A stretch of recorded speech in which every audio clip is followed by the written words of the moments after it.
चलिए ऑनलाइन वालों एक बार बोल देना जरा, आवाज आ रही है नहीं आ रही है क्या है?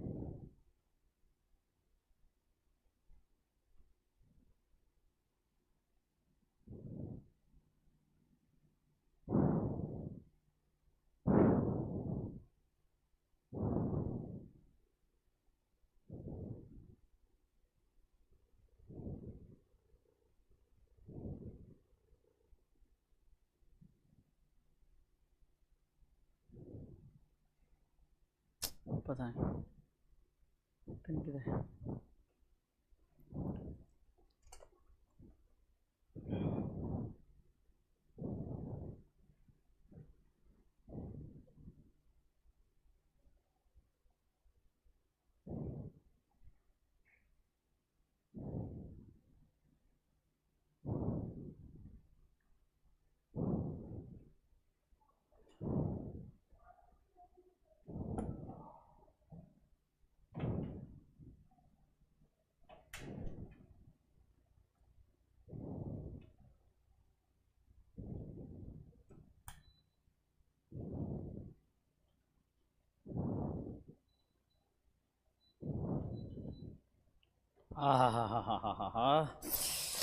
Thank you. काय आहे का इथं ऐसे स्टूल वगैरे टेबल सारखं स्टूल वगैरे?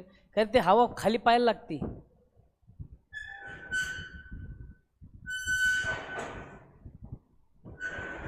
हळूहळू तिकडं लागन.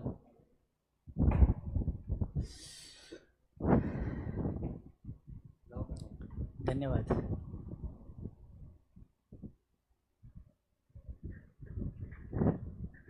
ती हवा खाली पाहायला लागते ती कूलरची.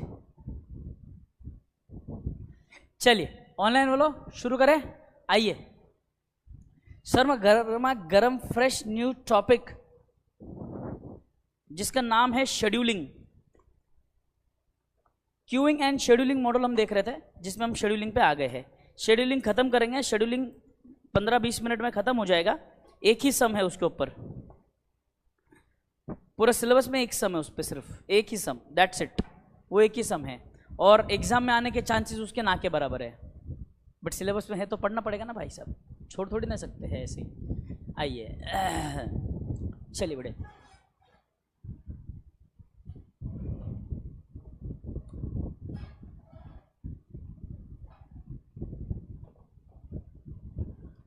श्री रामचंद्र कृपालु भज मन नव भय दारुणम नवकंजलोचन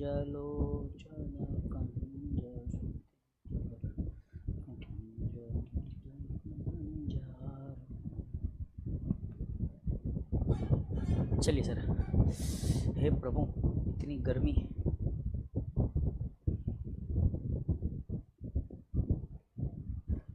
क्या हो गया? शुरू करें.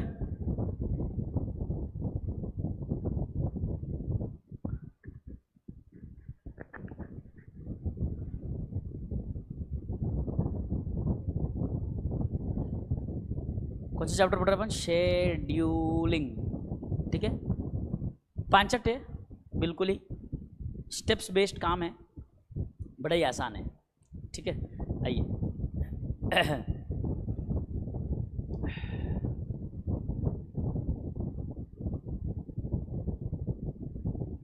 एक बार मैं आपको इसके थियरी से वाकिफ करा दूं.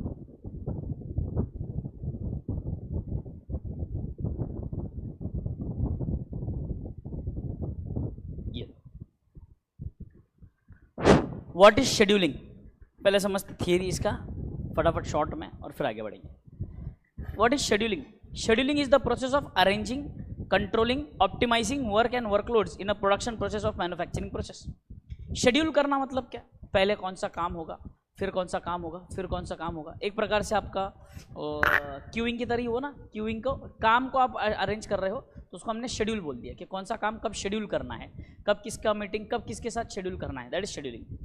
Scheduling is the determination of time that should be required to perform each operation and also the time that should be required to perform the entire series as routed. देखो प्रोडक्शन के process में कोई एक process नहीं है sir, there are multiple departments with multiple process.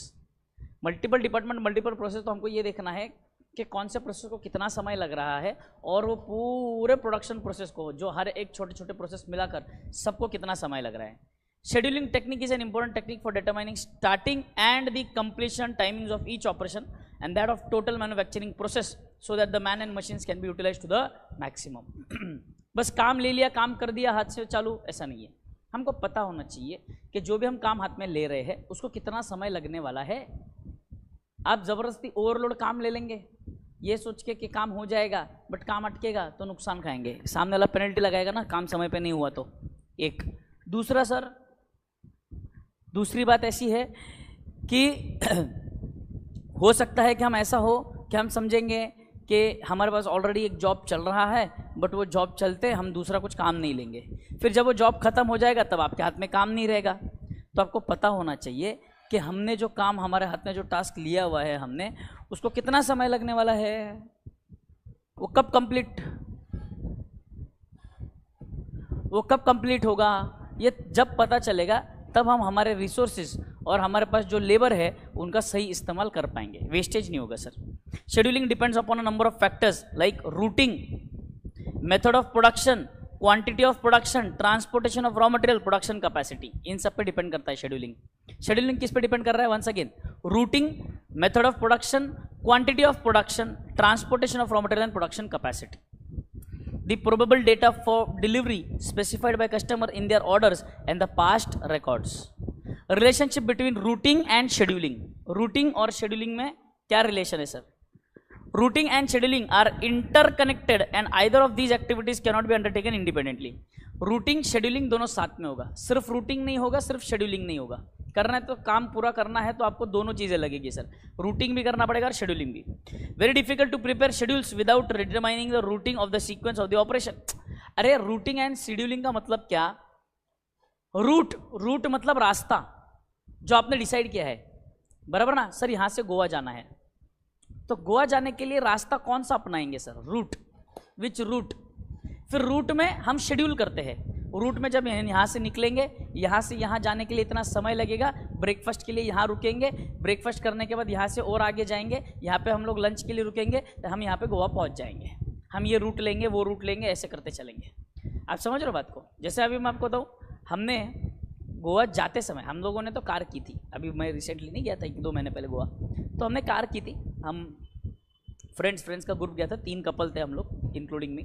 हम 3 couple थे, तीनों गाड़ी करके गए थे, इनोवा वाली, बड़ी वाली गाड़ी नहीं जिसमें 6 लोग बैठ जाते हैं आराम से, वो वाली गाड़ी करके गए थे। तो जाते समय तो हम सही गए, जैसा जैसा प्लान किया था वैसे वैसे हम गए, बराबर। उसमें से गोवा आना जाना लगा रहता है, तो हमको पता है नाश्ता करने के लिए कहाँ रुकना है, कहाँ नहीं रुकना है, कहाँ अच्छा नाश्ता मिलता है, कि इतनी बार इतनी जगह पे खा लिया है तो पता है कि कौन से होटल में खाना अच्छा मिलता है, कौन सा नहीं मिलता है।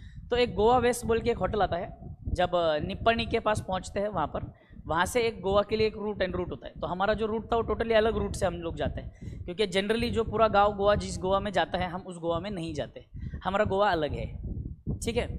ये बाकी के लोग जितने भी भागते हैं गोवा को, वो जाते हैं बागा कलंगुट, वहाँ भागते हैं। हम बागा कलंगुट पे जाते ही नहीं, हमारे लिए बागा कलंगुट इज़ लाइक कचरा।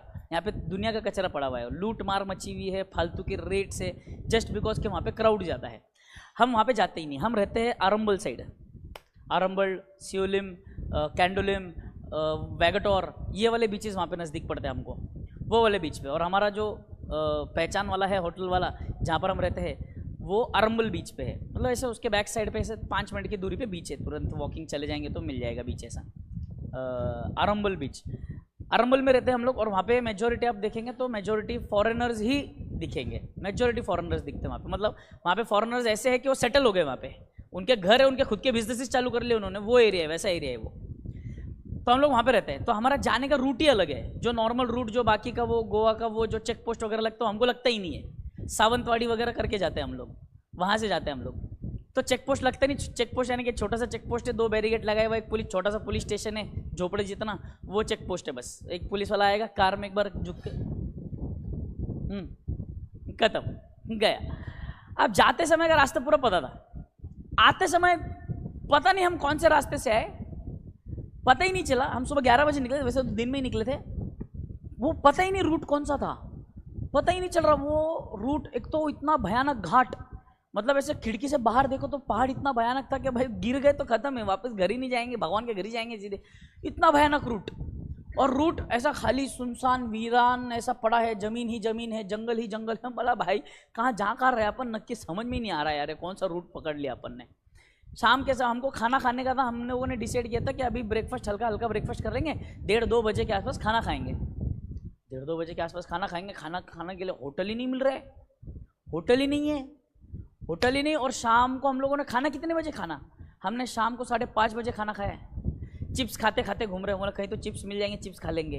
भूख लगी और सबको भयानक भूख लगी। क्यों? क्योंकि बोले 2 घंटे में खाना खाना है, इसलिए ब्रेकफास्ट ही नहीं किया था हमने, हल्का फुल्का सिर्फ एक सैंडविच वैंडविच खा के निकले थे हम लोग। और जो भूख लग रही भाई साहब, जो भूख लग रही भाई साहब, हमने कम से कम 4 होटल छोड़े। पहला होटल गया, खाना खत्म, दूसरा होटल गया बंद, तीसरा होटल खत्म, चौथा होटल खत्म, 5वें होटल में खाना मिला हमको, 5वां होटल था वो। और गांव के नाम, रास्ते में जाते जाते गांव के नाम ऐसे जो जिंदगी में कभी सुने नहीं थे, ऐसे ऐसे गाँव के नाम आ रहे थे वहाँ पे, इतने भयानक, इतने भयानक। बोला भाई साहब है कहाँ, अपन समझ ही नहीं आ रहा है। फिर फाइनली जब हम लोग मेन रोड पे जो पूना बेंगलोर हाईवे पे लगे, तब थोड़ा सा हाँ सही जा रहा है अपन, आगे रूट पे सातारा दिख रहा है, मतलब सही जा रहे हैं, कोई टेंशन नहीं है। वो अलग ही रूट था, एटली अलग ही एक्चुअल शॉर्टकट कोई तरीका था, पता नहीं वो क्या था। तो सर वहाँ पे रूट जरूरी था, क्योंकि रूट अगर आपको पता होगा तो आप शेड्यूल कर पाएंगे। अगर आपको रूट ही पता नहीं तो आप शेड्यूल क्या करेंगे, ये ऐसा हाल होगा। रूट पता नहीं था, चले गए खाने की खोज में ढूंढ रहे हैं, घर कब पहुंचेंगे बाद में देखेंगे, पहले खाना ढूंढो, खाना ही नहीं मिल रहा है। Routing is a pre requisite for scheduling. निकलने से पहले, शेड्यूल करने से पहले आपको रूट पता होना चाहिए। तो रूटिंग इज प्री रिक्विजिट, मतलब पहले रूटिंग होगा, और रूटिंग होगा तभी शेड्यूलिंग होगा। while time to be taken may from the basis of routing that is fixed by scheduling. Unless route of sequence or sequence of operations, tools, equipment and plants, the persons by when operations are to be performed are established. The time taken by each operation, the idle time, men, machine, total time for the whole process cannot be ascertained in a convincing manner. बगैर root के आप कोई भी schedule बना नहीं पाएंगे कि man का आइडल टाइम होगा कितना, मशीन का आइडल टाइम कितना होगा, ये पता नहीं चलेगा सर जब तक रूट पता ना हो। Conversely, scheduling is equally important for routing. It is quite difficult to route an item efficiently through a plant without consulting previously designed. इसके पहले का आपको पहले का शेड्यूल देखना पड़ेगा। अब भाई साहब गोवा जाने के पहले हमको पता है कहाँ कहाँ रुकना है, कहाँ पे खाना मिलेगा, कहाँ पे अच्छा नाश्ता मिलेगा, हमको पता है। आपको चिकन थाली खानी है, मैं बताता हूँ कहाँ मिलेगा अच्छा। आपको वेज मॉर्निंग का बढ़िया नाश्ता करना है, इडली वड़ा सांभर डोसा प्रॉपर टेस्ट वाला अच्छा चाहिए, मैं बताता हूँ आपको कहाँ मिलेगा। ये क्यों पता है? क्योंकि इसके पहले ये शेड्यूलिंग हो चुकी है। वो शेड्यूल के बेसिस पे हमने अभी का करंट रूट डिसाइड किया, और करंट शेड्यूल उस रूट के बेसिस पे शेड्यूल डिसाइड करेंगे। आपको समझ में आ रही बात समझ में आ रही है? जब तक प्रीवियस शेड्यूल ना हो तो शेड्यूल के बगैर रूटिंग नहीं होगा, वैसे रूटिंग के बगैर शेड्यूलिंग नहीं होगा sir. Thus, we can conclude that routing and scheduling are interrelated, interconnected, interdependent activities of the production planning and control. What are the principles of scheduling? The principle of optimum task size. Principle of optimum task size. Scheduling tends to achieve its maximum efficiency when the task size are small and all tasks are same order or magnitude. Her task को approximately same समय लग रहा है और बहुत कम समय लग रहा है, तो शेड्यूलिंग आपका एफिशिएंट है। Principal of optimum production plan. Scheduling tends to achieve its maximum efficiency when the work is planned so that imposes an equal and even load on all the plants and facilities. इसके पीछे कारण क्या sir? जो production process में हमारे पास अलग अलग plants available है ना, अलग अलग मशीनरी अवेलेबल है ना, सब पे वर्कलोड बराबर बराबर बंटना चाहिए। ऐसा नहीं कि एक पे वर्कलोड बहुत ज़्यादा, एक पे वर्कलोड बहुत कम है, सब में बराबर वर्कलोड बंटना चाहिए। जितना भी आपको प्रोडक्शन का प्लान है उतना बराबर बराबर बाइफर्केशन होना चाहिए sir. Principle of optimum operation sequence. Scheduling tends to achieve its maximum efficiency when the work is planned so that the work centres are normally used in the same sequence. क्या क्या बोला इसने? एक optimum task size, optimum production plan and optimum sequence. Optimum task size, production plan and sequence. Objectives of scheduling are given below. Prevent unbalanced use of time among departments and work centers or to evenly load all machines. Work load बराबर बराबर सब में बांटना, number 1. Number 2, to utilize machines and labor in such a way that output is produced within the established lead time. जितना हमारे पास समय है उतने समय में काम होना चाहिए सर. तीसरा, deliver the product or service in time. चौथा, complete the production in shortest cycle time, सबसे कम समय में आपका प्रोडक्शन होना चाहिए. To reduce the idle time of labour and machine which might be cause due to waiting for material, waiting for movement, waiting for inspection, waiting to want of work. To fix up delivery dates for various manufacturing activities for finished products, to increase efficiency of production or productivity. ये objective है sir scheduling का. ठीक है, scheduling वाला ये वाला question आप important mark कर लो, इसके ऊपर क्वेश्चन आने के चांसेस एग्जाम में है. एक ये क्वेश्चन नंबर 11,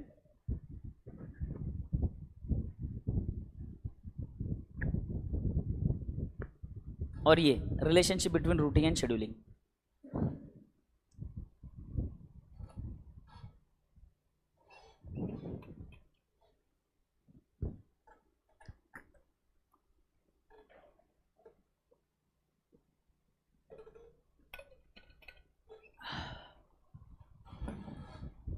डन है, आगे बढ़ो. लीन ऑपरेशन खत्म, ये थियरी अलग, ये अपन बाद में देखेंगे. आइए सम पे चलते हैं. खत्म हो गया शेड्यूलिंग का थियरी, खत्म हो गया. शेड्यूलिंग का सम लेंगे 15 मिनट में, शेड्यूलिंग खत्म. एक ही समय शेड्यूलिंग में पूरा.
ये लो,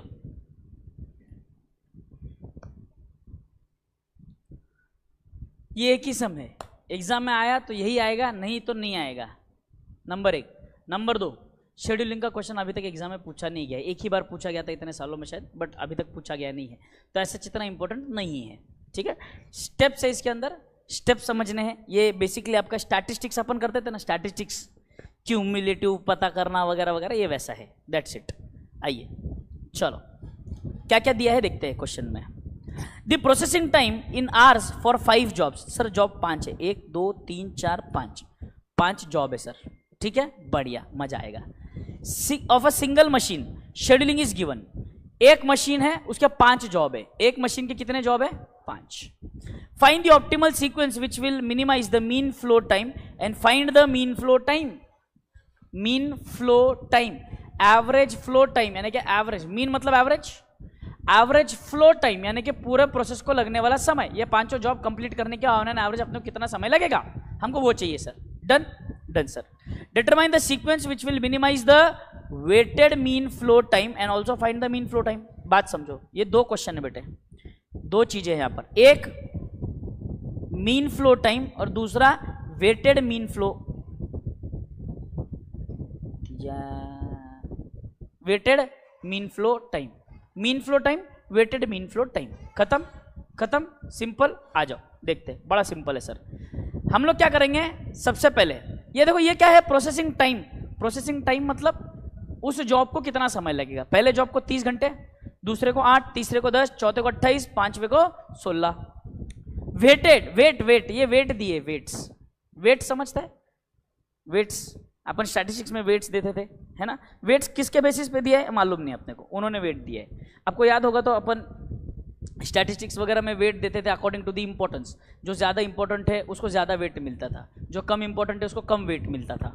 बराबर. या आपने ग्रुप 1 में पार्टनरशिप में गुडविल कैलकुलेट किया होगा, बराबर है। जहाँ पे गुडविल में अपन क्या करते थे, अगर आपको इंक्रीजिंग ट्रेंड दिखता था तो आप वहाँ पे वेट्स लगाते थे। जो लेटेस्ट ईयर होता था उसको सबसे हाईएस्ट वेट होता था, जो सबसे पुराना ईयर होता था उसको सबसे कम वेट होता था। डिसेंडिंग ऑर्डर में आप वेट्स देते थे, मतलब जो इंपॉर्टेंट है उसको वेट ज़्यादा, जो इंपॉर्टेंट नहीं है उसको वेट कम।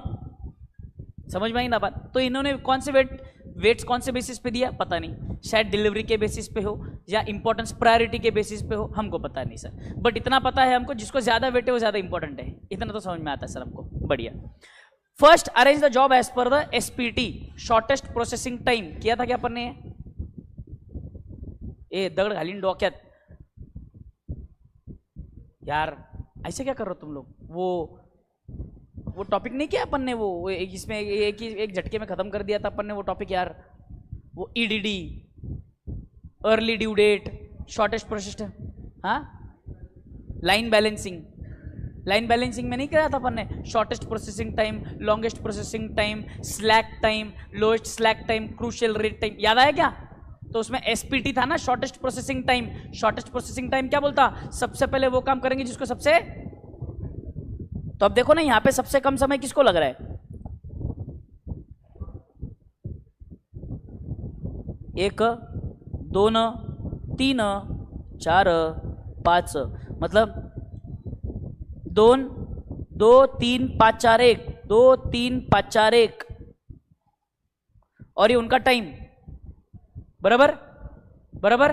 तो ये आपने सीक्वेंस लगा दिया, यहां पे सीक्वेंस लगा दिया। कौन से सीक्वेंस में काम होगा, ये सीक्वेंस लग गया सर, यहाँ पे सीक्वेंस लग गया। एक काम करो, नोटबुक निकालो पहले। हाँ इनका क्या है, वारेवर सोड लो तुम्हें ना। नहीं, इन लोगों ने मेरे को पूछा कि श्रीकांत सर बोले थे कि शायद हमारा लेक्चर लेने वाले हैं, शेड्यूल मैच में। अभी सीए फाउंडेशन का आपका लेक्चर है, सीए फाउंडेशन में आपका होने के बाद मेरा लेक्चर है, मेरा लेक्चर होने के बाद राज सर का लेक्चर है। कल से तो कोई आने वाला नहीं है। हाँ तू भी जा रहा? कधी चालला? उद्या को जा रहा?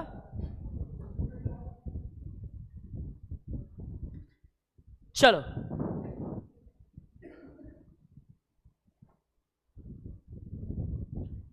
बनाया, क्या बनाया? चलो ये नोटबुक में लिखो, sequence according to SPT, sequence according to SPT, sequence according to SPT. Job लिखो, प्रोसेसिंग टाइम लिखो।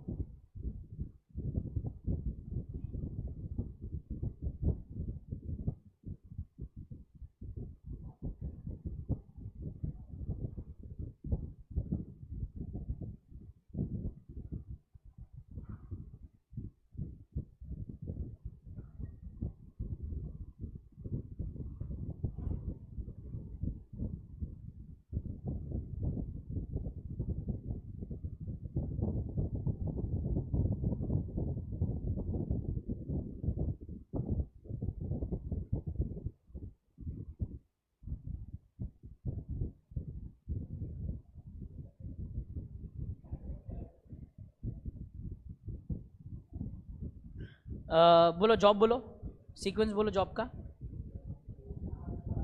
2 3 5 4 1, कितना समय लग रहा है बोलो?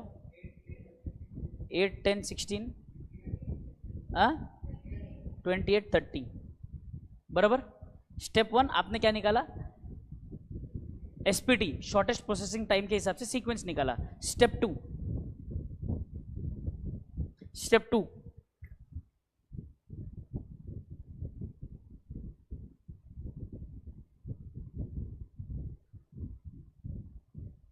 Cumulative processing time.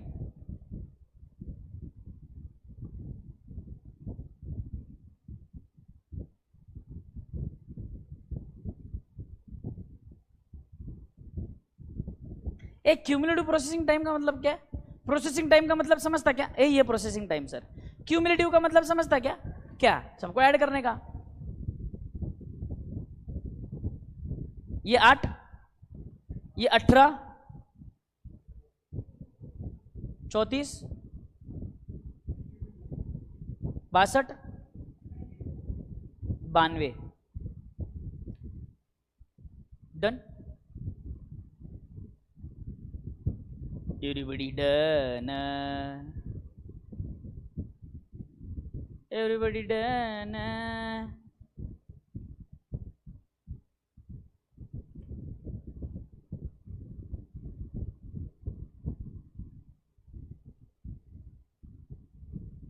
Step 3, mean flow time is equal to summation of cumulative processing time upon n। Cumulative processing time मतलब 8, 18, 34, 62, 92, मतलब सर टोटल का भी टोटल लेने का। हाँ, n कितना है रे? 5, 2, कैसे के टोटल कितना आता है इसका? 214 ना, 214 अपॉन 5, ये कितना आएगा? 42 पॉइंट।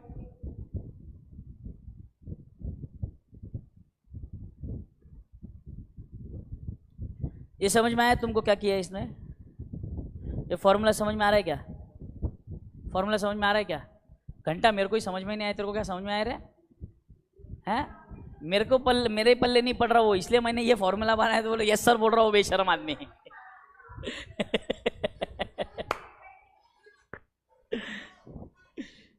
सिंपल है, हो गया। नहीं नहीं, और एक है ना, ये मीन फ्लो टाइम निकाला अपन ने, अभी वेटेड मीन फ्लो टाइम निकालना है। वेटेड मीन फ्लो टाइम हो गया ना। स्टेप में इसीलिए लिखवाया क्योंकि ये स्टेप में सॉल्व करना आपने को। ये सर ऐसे मार्क्स मिलेगा क्या? डेफिनेटली यस, मिलना ही मांगता अगर एग्जाम में आया और आपने सॉल्व किया तो।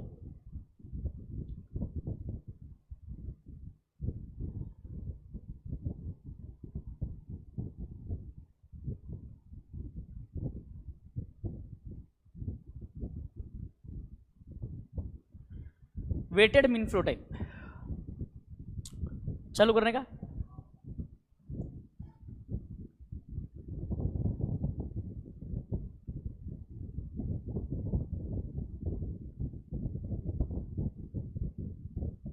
वेटेड प्रोसेसिंग टाइम,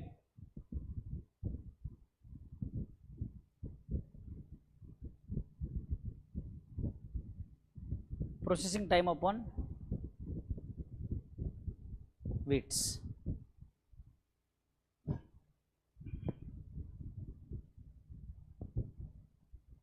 ठीक है, ये देखो ये आ गया ना, ये weights are given as follows. हाँ, अब ये वेटेड प्रोसेसिंग टाइम, एक काम करते तीनों लिख के ले लेते, लफड़ा को कुछ छोड़ने को ना को। ये जॉब, ये प्रोसेस टाइम, ये वेट्स, ये वेटेड प्रोसेसिंग टाइम। ठीक है, ये बोलो जॉब 1, 2, 3, 4, 5। प्रोसेसिंग टाइम बोलो 30, 8, 10, 28, 16 आ गया। वेट बोला है क्या? वेट दिया है क्या क्वेश्चन में? बोल कितना कितना? 1, 2, 1, 2, 3। मैंने क्या बोला? वेटेड प्रोसेसिंग टाइम कैसे निकालने का? प्रोसेसिंग टाइम अपॉन, ये प्रोसेसिंग टाइम है अपॉन वेट, 30 डिवाइड बाई 1, 30 क्या 1 आता? 30 डिवाइड बाई 1 तो 1 आता ना, पक्का क्या समझिए? 8 बाई 2 4, 10 बाई 1 10, ये 14,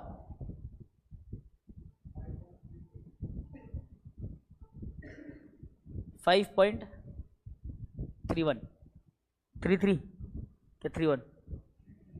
इन्होंने 1 कहाँ से लिया फिर? ठीक है, आ गया। अब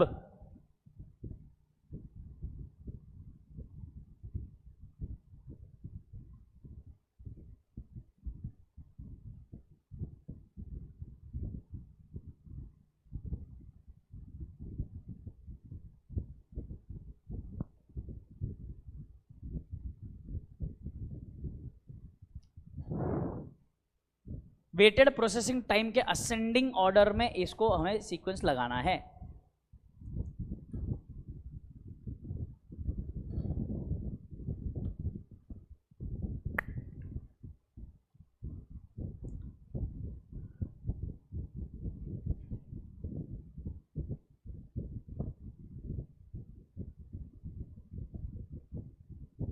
ये देखो, increasing order of TJ W J time upon weight किया ना अपन ने। टाइम टीजे का मतलब time of job, W J का मतलब वेट ऑफ जॉब, बराबर।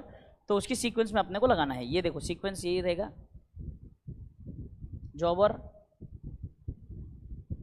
डब्ल्यू पी टी लिखता हूँ यहाँ पे, डब्ल्यू पी टी 4 5.33, उससे बड़ा क्या आता है 10 14 30, 30 का क्या था 1, 14 क्या था 4, 10 क्या था 3, ये 5, 4 का 2, 2 5 3 4 1, ये सीक्वेंस है सर।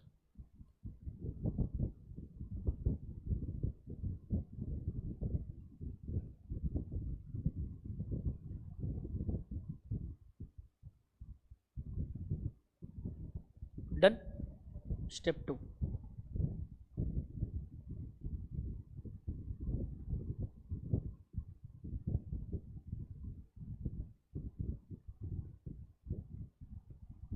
क्यूमुलेटिव प्रोसेसिंग टाइम होना चाहिए।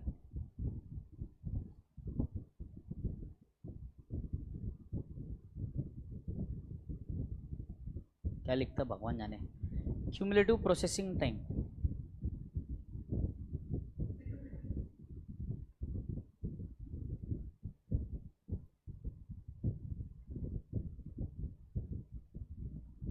प्रोसेसिंग टाइम है, ओरिजिनल प्रोसेसिंग टाइम है ये, वेटेड मत ले लेना, इसको मत कॉपी करना यहाँ पे।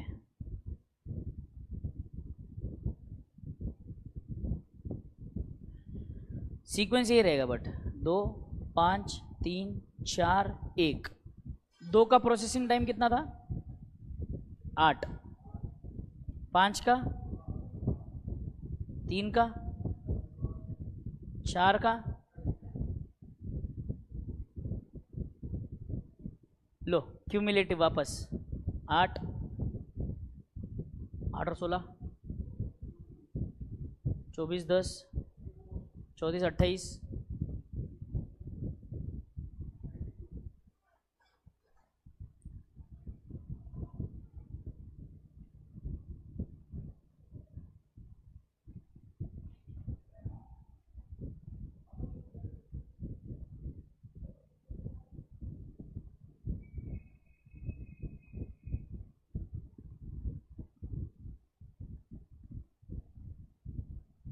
Weighted cumulative processing time, weighted cumulative processing time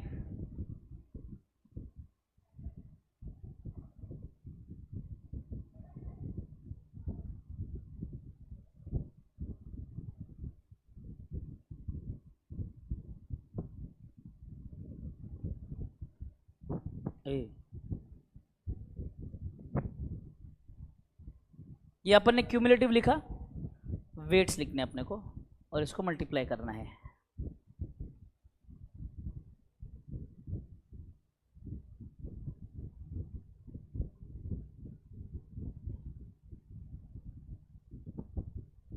एक काम, एक मिनट को, ये लिखा क्या तुम लोगों ने, ये लिखा क्या, जान दे चलो।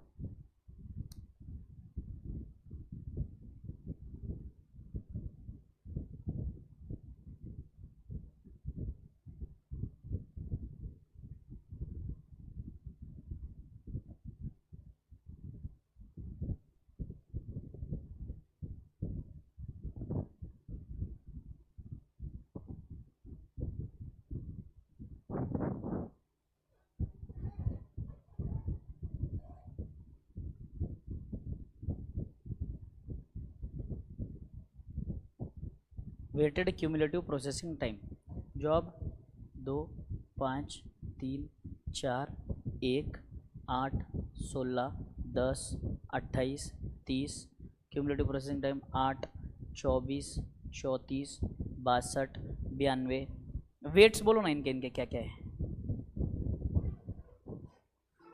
2 का वेट कितना है? 2। 5 का वेट, 3 का वेट, 4 का वेट, 1 का वेट, 1। करो मल्टीप्लाई। ये क्या किया मैंने sir? Cumulative processing time into weights. 2 8 जा 3 into 24 70, 62 into 2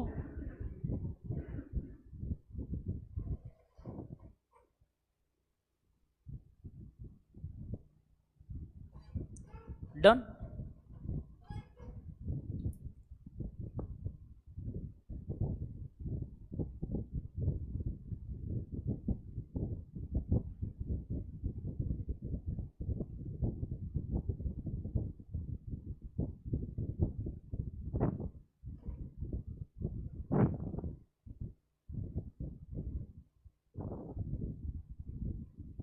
weighted mean flow time,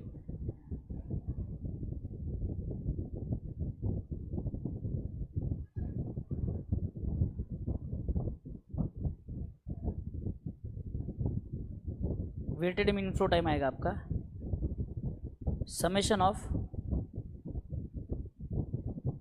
weighted cumulative processing time upon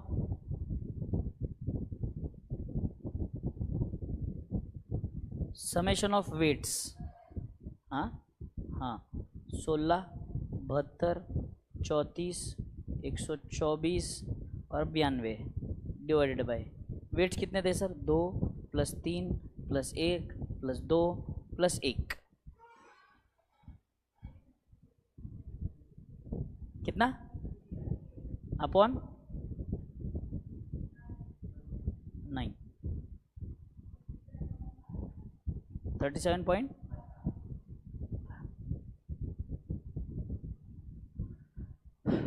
खेल खत्म, दुकान बंद। Scheduling topic is over.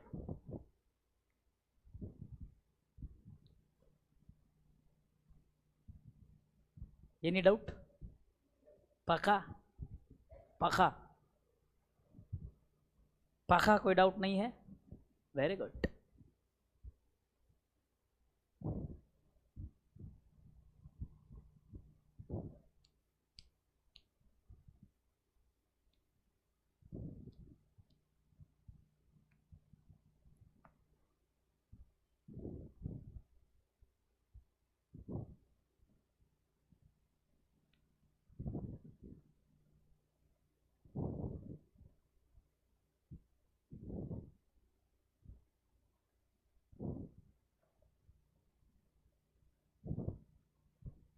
Done done, बढ़िया।